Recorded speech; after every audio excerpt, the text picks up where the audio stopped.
Driving through the winding roads of the Appalachian wilderness, I sought solace in a weekend camping trip near a secluded lake. 2 nights of tranquility and nature's embrace beckoned me, and as my tires crunched on gravel, I reveled in the anticipation of solitude. Stepping out into the wilderness, my footsteps became a rhythmic companion to the symphony of nature. The scent of pine needles and the earth enveloped me as I walked about 20 miles, surrounded by towering trees and the echoes of my thoughts. However, serenity took an unexpected turn when I stumbled upon a man walking barefoot in the heart of the woods. A simple greeting hung in the air, but the mysterious wanderer remained silent, passing by like a ghost.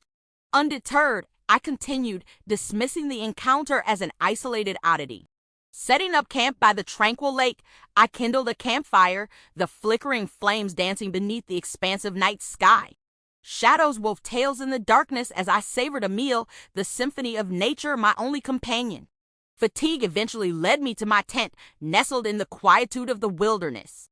In the dead of night, breaking sticks and elusive movements unsettled my rest. "Hello, who's there?" I called out, but was met with chilling silence.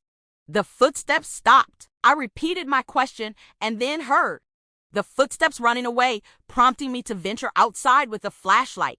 Human footprints encircled my tent in the soft mud, a realization dawning that the barefoot wanderer might have returned. Despite the unease, I chose to stay, hoping for a harmless explanation.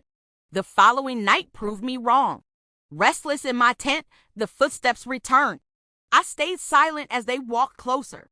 As they got beside my tent, a haunting voice whispered, "How's your sleep?"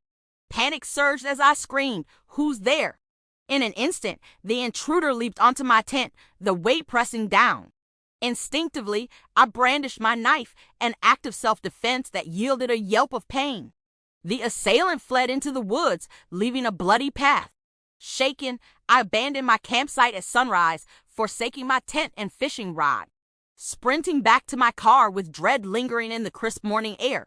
But that's not where the story ends. Days later, seeking solace in a local coffee shop, I encountered a man with a fresh bandage covering his arm.